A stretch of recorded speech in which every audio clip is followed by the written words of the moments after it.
নবীজি নিজের মেয়েকে কত ভালোবাসতেন জানেন? এটা সহিহ হাদিস। একদিনকার ঘটনা। নবীজির ছোট মেয়ের নাম কি বলেন তো আপনারা? নবীজির ছোট মেয়ের নাম কি জানেন না? আয়েশা। নাউজুবিল্লাহ। আয়েশা হলো বিবির নাম। নবীজির ছোট বেটির নাম হলো ফাতেমা রাদিয়াল্লাহু তাআলা আনহা। সব থেকে ছোট বেটি, কলিজার টুকরা। একদিনকার ঘটনা, নিজের স্বামীর বাড়ি থেকে, স্বামীর নাম কি হযরত আলী রাদিয়াল্লাহু তাআলা আনহু, নিজের স্বামীর বাড়ি থেকে আব্বার কাছে গেছেন একটা গোলাম চাহার জন্য, নেওয়ার জন্য, একটা দাসের জন্য চলে গেছেন। যেই টাইমে, যে সময়তে নবীজির বাড়ি গেলেন কে? বেটি ফাতেমা। ওই টাইমে কিন্তু নবীজি বাড়িতে নেই, কোনো কামে কাজে বা দাওয়াতের তাবলীগের কামে গেছেন। মা ফাতেমা জিজ্ঞাসা করছেন কাকে? নিজের মা, এটা সতার মা আয়েশা রাদিয়াল্লাহু তাআলা আনহাকে, যে মা আব্বাজান বাড়িতে নেই। বলছেন না রে বেটি, তোমার আব্বাজান দাওয়াতের কামে, তাবলীগের কামে গেছে। কি খবর, কি কথা নিয়ে এসেছো বলো? বলছে না, আব্বা থাকলে কিন্তু বলতাম, জায়গা আবার কোনো সময়তে বলবো। বলছে বলো না, তোমার আব্বা আসবে তখন আমি বলে দেব। মা আয়েশা বলছেন যে তোমার আব্বা আসবে তখন বলে দেব, কি কথা বলো? বলছে না, পরে বলবো। আর বললেন না, চলে গেলেন নিজের বাড়ি। দেখেন এই আমার মায়েরা, খালারা, যারা পর্দাতে আছেন, পিন্ডালে বসে আছেন, শোনেন। আব্বার বাড়ি গেলেন ফাতেমা আব্বার সাথে দেখা করার জন্য, নবীর সাথে দেখা করার জন্য। দেখা হলো না। এটা বললেন না যে আচ্ছা 1 ঘন্টা থেকে যাই, 2 ঘন্টা থেকে যাই, এই বেলাখান থেকে যাই, আব্বা আসবে তখন দেখা করে যাব না। তখনই আবার নিজের স্বামীর বাড়ি চলে গেলেন হাইটে, যে কে জানি আমার আব্বা যদি, আমার স্বামী যদি আমাকে খুঁজে, আমাকে যদি বিছানের দিকে ডাকে, আমার যদি কোনো দরকার থাকে, খাইতে লাগে না, আমার স্বামী যদি আমাকে না দেখতে পেলে হয়তো নারাজ হয়ে যাবে, তখনই আবার চলে গেলেন বাড়িতে। কিন্তু আজকে মা খালার অবস্থা কি জানেন? যদি নিজের স্বামীকে বলে আব্দুল্লাহর মা, আব্দুল্লাহর বাপ, এ হালেমার বাপ, আমি একটু আমার ভাইকে দেখে আসছি, আমি মাকে দেখে আসছি, আব্বাকে দেখে আসছি, যাবো আর আসবো। ও যদি খলি চলে যায় 1 ঘন্টা বলে তো গোটাই দিন থেকে আসবে। একদিন বলে যায় তো 5 দিন ওর হবে। হবে কি হবে না? নিজের স্বামী কি জিনিস সে বুঝবে না কো। মা ফাতেমা বলছেন না, আমি চলে যাব। চলে গেলেন নবী আমার। আহা হা হা, সন্ধ্যাবেলাতে এলেন বাড়ি। মা আয়েশা বলছেন নবীজি আর জানেন? বলছে কি হয়েছে? বলছে ফাতেমা দেখা করতে এসেছিল আপনার সাথে, আমি জিজ্ঞাসা করলাম কিন্তু আমাকে বলেনি। ওরে সুবহানাল্লাহ। আয় আমার এলাকার ভাইয়েরা শুনেন, নবীজি নিজের কলিজার টুকরাকে কত ভালোবাসতেন। ওরে আল্লাহ, যখন মা আয়েশা বলেন আপনার কলিজার টুকরা ফাতেমা আপনার সাথে দেখা করার জন্য এসেছিল, তখনই নবী বাড়িতে না থেমে, নবী আমার সেই টাইমে রাতের বেলাতে নবী আমার বেটের সাথে দেখা করার জন্য চলে গেলেন। ওই টাইমে, ওই সময়তে 10,000 নাকি জি? 1 হাত মানে 50,000, 5,000। আচ্ছা ভাই, প্রথম কলম এসছেন, আল্লাহর রাস্তায় দেন, কবরস্থান আখিরাতের ঘর, আখিরাতের জায়গা, আল্লাহ আপনাকে ভালোবাসবে ইনশাআল্লাহ। দেন জি, 5,000 নগদ, 5,000 দিয়ে দিবেন পরে ইনশাআল্লাহ। হ্যাঁ, জমিন কিনতে হবে ভাই। বর্তমান সরপঞ্চ নাকি? কি নাম আপনার? নাম सरपंच इस्ताब अली साहेब 10,000, 5,000 नगद और 5,000 इंशाल्लाह दिए दिबे। नारे तकबीर, माशाल्लाह। देखें एतटी हरेन बाजছে सब दुनियार एकबार 2-4 किलोमीटर दूर থেকে শুনে নিয়েছে। হ্যাঁ 5,000। अच्छा अच्छा, तो एक काम करें ना, 2,000 টাকা দিয়ে দেন सरपंच साहेब, 7,000 টাকা করে দেন। হ্যাঁ 7,000 করে দেন। জানেন আমার মৌলানা বলে দিলেন, তাও আর 2,000 টাকা দিয়ে 7,000 করে দেন। কসম খেয়েছেন নাকি ভাই? কসমটা তো ভাঙেন কমসে কম। হ্যাঁ আল্লাহ, লেখেন 2,000 টাকা লেখেন তো দিয়ে দিবেন ইনশাআল্লাহ। আচ্ছা 1,000 টাকা পুরিয়ে দেন, 1,000 করে দেন। আচ্ছা দেন, ঠিক আছে, আমি হাদিসটা বলে নিই, তারপর ইনশাআল্লাহ আপনাকে দোয়া দিচ্ছি। এবার নবীজি তখনই কিন্তু বেটির সাথে দেখা করে চলে গেলেন। দরজাতে গিয়ে ইজাজত চাইছেন, অনুমতি চাইছেন, ফাতেমা, আলী তোমরা বাড়িতে আছো? ফাতেমা রাদিয়াল্লাহু তাআলা আনহা বলছেন আমরা কিন্তু বিছানায় শুতে গেছি, চোখ বন্ধ হয়নি, জায়গা আছি কিন্তু শুতে গেছি। এবার নবীর আওয়াজ পেয়ে ফাতেমা রাদিয়াল্লাহু তাআলা আনহা এবার তখন বিছানা থেকে ওঠার জন্য প্রস্তুত হয়ে গেছেন। আল্লাহ রাসূল বললেন, ফাতেমা আমার জামাই আলী কই? বলছে আব্বা গো, আপনার জামাই আলী বিছানায় শুয়ে আছে। নবী আমার বলছেন, ফাতেমা তোমরা শুয়ে থাকো, আমি নবী তোমাদের ঘরের ভিতরে আমি আসছি। মা ফাতেমা বলেন, এবার আমার আব্বাজান ঘরে এলেন, আমি বিছানাতে একদিকে শুয়ে আছি, আমার স্বামী একদিকে বিছানায় শুয়ে আছেন। আল্লাহর নবী আমার আব্বাজান আমাদের দুজনের মধ্যখানে নবী আমার কিন্তু বসে গেলেন। বসে যাওয়ার পর তখন বলছেন, বেটি রে, আমি না শুনেছি তুমি আমার সাথে দেখা করার জন্য গেছিলে রে মা, কি তোমার দরকার রয়েছিল, কি কারণে তুমি আমার সাথে দেখা করতে গেছিলে রে মা? আমি এখন তোমার আব্বু হাজির হয়েছি, বলো রে মা তুমি কি কারণে আমার সাথে দেখা করার জন্য গিয়েছিলে? এই আমার এলাকার ভাইরা শোনেন, নবী আমার কত ভালোবাসতেন বেটিকে। যেমনই নবী শুনলেন আমার বেটি আমার সাথে দেখা করার জন্য এসেছিল, নবীজি এক সেকেন্ড আর বাড়িতে দাঁড়ালেন না, তখনই চলে গেলেন। যখন নবী বললেন, বেটি রে কি কারণে তুমি আমার সাথে দেখা করার জন্য তুমি এসেছিলে রে মা, বলো তো। এই আমার মায়েরা, এবারে ফাতেমা নিজের হাত খানটাকে এরকম ভাবে কিন্তু দেখান, আব্বা গো এই যে দেখেন, আপনি আমার হাত দেখেন, আব্বা আমার হাত দেখেন, আব্বা গো আমার হাতের দিকে দেখেন।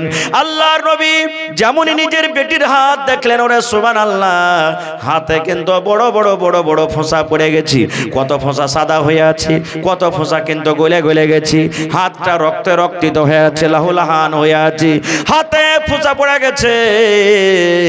এবার নবী তখন বলছেন, মারে তোমার হাতে কেন ফোঁসা পড়লো, তোমার হাতে কেন ফোঁসা পড়ে আছে? বলছে, আব্বা গো আপনার জামাইয়ের বাড়িতে কাম কাজ করে করে যাতা পিছে পিছে ইন্দারা থেকে পানি তুলে তুলে, কুয়া থেকে পানি তুলে তুলে আপনার এই আমার হাতে কিন্তু ফোঁসা পড়ে গেছো গো আব্বা। যাতা পিছে পিছি ইন্দারা থেকে কুয়া থেকে পানি তুলে তুলে স্বামীর বাড়িতে কাম কাজ করে করে আমার হাতে ফোঁসা পড়ে গেছে। সুবহানাল্লাহ। দেখেন নবীর বেটি নিজের স্বামীর বাড়িতে কাম কাজ করে করে হাতে ফোঁসা পড়ে গেছে। আহা হা হা, আজকে যদি আমরা হইতাম কি বলতাম, এই বেটি শুন, বিছান কথা যা ছেলে তো তুই ই কাঞ্জুসের বাড়িতে আর থাকতে হবে না, চল ইয়া তো কেরা বাড়িতে কাম করতে পারা যাবে না, খো তাড়াতাড়ি কেরা পরিয়ে বিস্তারলে আর চল বাড়ি চলে যা। আমার কোনো বহিন যদি মাকে ফোন করে, মা গে কোন বাড়িতে তুই বিয়ে দিলি গে মা, আরই মিনসার ভাত খেতে ভালো লাগে না গে মা, শুধু কাম কাজ করাইছে। কত মা খালা এমন আছেন বুঝাবে, না রে বেটি শ্বশুর বাড়িতে থাকতে গেলে কাম করতে হবে, শ্বশুর বাড়িতে থাকতে গেলে ভালোভাবে থাকতে হবে বুঝাইবে। আর কত মা খালা এমন আছে, এক কাম কর না, তুই তো বেকার আয়, তুই তো বেকার আয়। এবার যেমনই চলে গেল তখন ফোন করে ডাকবে, হাজি আমাকে আনতে আসবে না, 5 দিন 7 দিন যখন আনতে আসবে না, বলছে যাবো। ই বেচারি কোনো রকম গেছে 5 দিন 7 দিন পর বিবিকে আনতে, আর 2-4টা চাংড়া খাড়ো করে তখন বাস হাত কান ধরে খুঁটিতে বেঁধে নেড়াতে 2-4 বাড়ি দিয়ে তখন বলছে, এই তোর বাড়িতে আমার বেটি ভাত খেতে পারবে না, মরার বেটা মরা, 3 লাখ টাকা তোকে দিয়েছি, 2 লাখ টাকা আমার বিয়েতে খরচা হয়েছে, 5 লাখ টাকা দে, 10টা মানুষ ডাক, আর দে আমার বেটিকে তালাক করে তুই চলে যা। এরকম হয়েছে কি হয়নি? শেরশাবাজিতে আমাদের এরকম হয়েছে। কিন্তু ওরে সুবহানাল্লাহ, নবী আমার বেটির হাত দেখলেন, ফাতেমার হাতে কিন্তু ফোঁসা পড়ে আছে। ওরে আল্লাহ, এ আমার ভাইয়েরা মায়েরা খালারা শোনেন, নবী তখন বলছেন, বেটি রে তুমি আমাকে হাত দেখে কি বলতে চাইছো রে মা? বলছে, আব্বা গো আমাকে যদি আপনি একটা গোলাম দিতে পারতেন, একটা দাসী গোলা দিতে পারতেন, আমার কাজে আরাম হতো, আমার স্বামীর বাড়িতে কাম কাজ করতো, আমি আপনার মেয়ে আরাম পাইতাম। এই জন্য একটা গোলাম চাইতে গেছিলাম, একটা চাকর চাইতে গেছিলাম। যদি চাকর গালা একটা দিতে পারতেন, আমি শুনেছি লড়াইতে আপনি অনেক চাকর পেয়েছেন, দাস দাসী পেয়েছেন, ওই দাসী গোলা যদি আপনি আমাকে দিতে পারতেন, আমার বাড়িতে কাজ করতো। নবী তখন বলছেন, বেটি তুমি আমার কাছে গোলাম চাইছো, তো গোলাম থেকে যদি একটা ভালো জিনিস তোমাকে দিতে, কোনটা নিবে তুমি? গোলাম নিবে না ভালো জিনিস নিবে? উদাহরণস্বরূপ বলি, আপনার কাছে যদি আপনার বেটি যায় বলে আব্বাজি একটা ছাগল গলা দাও তো, দান দাও একটা ছাগল গলা, তো আপনি যদি বলেন হারে বেটি ছাগল নিয়ে কি করবি, চল তোকে 30,000 টাকা দিয়ে একটা গাই গলা কিনে দেবো, তা আপনার বেটি ছাগল নিবে না গাই নিবে বলেন তো? জোরে বলেন কি নিবে জি ভাই? গাই নিবে। আমার নবী বলছেন বেটি রে তুমি আমার কাছে গোলাম চেয়েছো রে মা, তাইলে গোলাম থেকে ভালো জিনিস দিলে তুমি সেটা নিবে কি নিবে না? মা ফাতেমা বললেন আব্বা গো আমি গোলাম চেয়েছি, গোলাম থেকে যদি ভালো জিনিস আপনি আমাকে দেন আমি সেই ভালো জিনিসটা নিব। ভালো জিনিস কি আমি পরে বলছি, কথাটাকে রেখে দিলাম। তার আগে আমি বলি আপনাদেরকে ফাতেমাটা কে? কে হলো ফাতেমা? ফাতেমা কে? আরে আল্লাহ, আল্লাহর নবী বলেছেন শেষ নবী আমি দুনিয়াতে এসেছি, আমার পর নবী হয়ে দুনিয়া তার কেউ আসবে না। আমি শেষ নবী, শেষ পয়গম্বর, ইমামুল আম্বিয়া। যত নবী দুনিয়াতে এসেছিলেন সমস্ত নবীদেরকে নামাজ পড়ালছেন, ইমাম হয়েছেন সেই নবীর বেটি ফাতেমা। নবী আমার বলেছেন আল্লাহ রাব্বুল আমিন আমাকে প্রথম নম্বরে বলবেন নবী গো যাও তুমি জান্নাতের দুয়ার খুলে দাও, জান্নাতের গেট খোলো। আল্লাহ রাসূল বলেছেন আমি শেষের বেলাতে এসেছি, কিন্তু ওরে সুবহানাল্লাহ আমি নবী সর্বপ্রথম জান্নাতের দুয়ার খুলব, আর আমার উম্মত হিসাব কিতাব করে যতক্ষণ পর্যন্ত জান্নাতের ভিতরে না যাবে অতক্ষণ পর্যন্ত কোনো নবীর উম্মত জান্নাতের ভিতরে যেতে পারবে না। এরকম নবীর বেটি ফাতেমা নিজের স্বামীর বাড়িতে কাম কাজ করে করে হাতে ফোঁসা পড়ে যেত। আর ফাতেমাকে আহা আল্লাহ রাসূল সাল্লাল্লাহু আলাইহি সাল্লাম 10 জন নবী 10 জন সাহাবীর নাম লিয়েছেন, যাকে আশরায়ে মুবাশশারা বলা হয়। এই আব্দুর রহমান তুমি জান্নাতে যাইবে, এই সাদ তুমি জান্নাতে যাইবে, এই আবু বকর তুমি জান্নাতে যাইবে, হে উমর তুমি জান্নাতে যাইবে, হে সাঈদ তুমি জান্নাতে যাইবে। 10 জন সাহাবীদের নাম লিয়েছেন।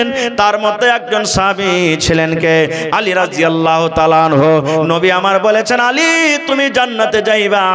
দুনিয়াতে তারা জান্নাতের খুশখবরি পেয়েছেন, দুনিয়াতে জান্নাতের সার্টিফিকেট পেয়েছেন, আলে তুমি জান্নাতে যাইবা। ওরে সুবহানাল্লাহ, এরকম জান্নাতে মানুষ যে দুনিয়াতে জান্নাতের সার্টিফিকেট পেয়েছেন, এরকম জান্নাতে মানুষের বিবি হলেন কে? ফাতেমা রাদিয়াল্লাহু তাআলা আনহা, যে নিজের স্বামীর বাড়িতে কাম কাজ করে হাতে ফোঁসা পড়ে যেত। আর কে ফাতেমা? একদিনকার ঘটনা, নবীজি জিবরিল ফেরেশতার সাথে গল্প করছেন, তখন হাসান হোসেন ছোট বাচ্চা, 5-7 বছরকার বাচ্চা, 2-4 বছরকার বাচ্চা, হঠাৎ করে কাঁদতে কাঁদতে নবীর পাঞ্জরে বসে গেছেন যায়া। হযরত জিবরিল আর নবীজি একটুখানি দূরে গল্প করছেন, আর আল্লাহ রাসূল সাল্লাল্লাহু আলাইহি সাল্লামের নাতি হাসান এবং হুসাইন কাঁদছেন, কাঁদতে কাঁদতে নবীর পাঞ্জরে বসে গেছেন। এবার তখন জিবরিল ফেরেশতা বলছেন নবী গো এটা কে? বলছে আমার নাতি। জিবরিল ফেরেশতা বলছেন নবী গো আপনার নাতিকে আপনি কত ভালোবাসেন। এবার নবী বললেন জিবরিল রে আমার নাতিকে আমি অত ভালোবাসি, যে আমার নাতিকে ভালোবাসে সেই নবী যেন আমাকে ভালোবাসলু। আমার নাতিকে যে মহব্বত করে আমার সাথে মহব্বত করলু, আর আমার নাতিকে যে ভালোবাসে না মহব্বত করে না সেই যেন নবী আমি আমার সাথে সে মহব্বত করলো না। এবার জিবরিল আমির বললেন নবী গো যে নাতিকে আপনি এত আদর দেন এত ভালোবাসেন তার ভালোবাসা তো আপনার ভালোবাসা, তার নারাজগিকে আপনার নারাজি, আপনার মরে যাওয়ার পর আপনার দুনিয়া থেকে চলে যাওয়ার পর একটা এমন সময় আসবে, একটা এমন টাইম আসবে আপনার এই নাতিকে কিছু মানুষেরা তীর দিয়ে বললাম যে তলোয়ার দিয়ে কত রকম কষ্ট আঘাত দিয়ে আপনার নাতিকে দুনিয়া থেকে শহীদ করে দেবেন। যেমন কথাটা শুনলেন, এবারে নবী বলছেন জিবরিল রে আমার এই নাতিকে এত আদর করে আমার নাতিকে মারবি, আমার এত নাতিকে কষ্ট দিয়ে মারবি? বলছে হ্যাঁ আপনার নাতিকে শহীদ করে দিবে। এবার নবী বললেন, জিবরিল আমার নাতিকে যখন মারবে আমি নবী সেই সময়তে বাঁচবো না, থাকতে পাবো না। কিন্তু জিবরিল রে, যেই জায়গাতে আমার নাতিকে মারা হবে তুমি দয়া করে ওই জায়গাটা, ওই জমিনখানা তুমি আমাকে একবার দেখাও তো, যেই জায়গাতে আমার নাতিকে শহীদ করা হবে। ওরে আল্লাহ, এবার আল্লাহ রাব্বুল আমিনের আদেশে জিবরিল আমিন সেই জায়গাটা, সেই জমিনটা যেই জায়গাতে নবীর নাতিকে শহীদ করা হয়েছে, আল্লাহ রাব্বুল আমিনের আদেশে সেই জমিনখানটা নবীকে দেখিয়ে দেওয়া হলো। শুধু তা নয়, আল্লাহ রাসূল বলেছেন যত নওজওয়ান, যত যুবকরা জান্নাতের ভিতরে যাবে, যত নওজওয়ান জান্নাতের ভিতরে যাবে রে, আমার নাতি হাসান হোসেন জান্নাতের ভিতরে যাবে। এবং শুধু জান্নাতে যাবে না, সমস্ত নওজওয়ান, সমস্ত যুবকের জান্নাতের ভিতরে সর্দার হবেন আমার নাতি হাসান হোসেন। এরকম জান্নাতে সর্দারের হাসান হোসেনের মা হলেন ফাতেমা, যে নিজের স্বামীর বাড়িতে কাম কাজ করে হাতে ফোঁসা পড়ে যায়। এবার ফাতেমাটা কি আর একটু জানেন? এই আমার মায়েরা, খালারা, আল্লাহ রাসূল সাল্লাল্লাহু আলাইহি ওয়াসাল্লাম বলেছেন আমার ফাতেমা জান্নাতের ভিতরে যাবে, আমার ফাতেমা জান্নাতে যাবে, আমার ফাতেমা জান্নাতি মহিলা। আল্লাহ রাসূল বলেছেন আমার ফাতেমা শুধু জান্নাতে যাবে না রে, যত মহিলারা জান্নাতের ভিতরে যাবে, যত নারীরা জান্নাতের ভিতরে যাবে, সমস্ত নারীদের নেত্রী, সমস্ত নারীদের সরদারনি হবে কে? আমার ছোট বেটি কলেজার টুকরা ফাতেমা। এরকম জান্নাতি মেয়ে ছেলে ফাতেমা নিজের স্বামীর বাড়িতে কাম কাজ করে করে হাতে ফোঁসা পড়ে যেত। সুবহানাল্লাহ। তা नबीजी बेटी के एत आदर करते हैं। गुजारिश है कि आप लोग शांति बनाकर बैठ जाएं। जो रजाकार हजरात हैं, जो जलसा कमेटी है, अगर कोई मामला पेश आता है तो वो देख लेंगे। सामीन हजरात से गुजारिश है कि आप लोग बैठ जाएं। আপনারা বসে যান ভাই, এরকম ভাবে মাহফিল ছেড়ে চলে যাওয়াটা कोई मामला नहीं है, आप लोग बैठ जाएं। কিছু হয়েছে शांति बनाकर आप लोग बैठ जाएं। আপনারা বসে যান। তো ভাই আমার কথা হলো যে আমাদের বাড়িতে যদি মেয়ে জন্মগ্রহণ হয়, এরকম ভাবে আদর মহব্বত আমাদেরকে করতে হবে, মন ভারী করতে হবে না কো ভাই। বলার কথা মেলায় আছে, এরকম ভাবে যদি বয়ান রাখা যায় আরো কিছু সময় লাগবে। তবে ভাই আজকের জালসা হলো কি কবরস্থানের জালসা নাকি? আজকে জালসাটা হলো কবরস্থানের জালসা। अल्लाह समाद। आज का जलसा कमेटी जो भी हैं रजाकार हजरात से गुजारिश है कि आप लोग जो दौड़ धूप कर रहे हैं या कोई मामला है, आप सामीन हजरात को पंडाल में आने के लिए कहें। হয়নি হবে না হতে পারে না, আমার নবীর সাথে কারো তুলনা।